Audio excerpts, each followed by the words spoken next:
So at ito na nga guys. So nasa na kaya si Chis Escudero, no?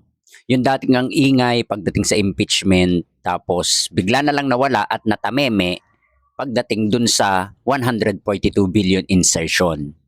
Kung gaano kabilis pinaimbestigahan at nakasuhan si former Speaker Martin Romualdez, bakit yata pagdating dito kay Chis Escudero napakabagal? Yan ang malaking tanong. Bakit ganun?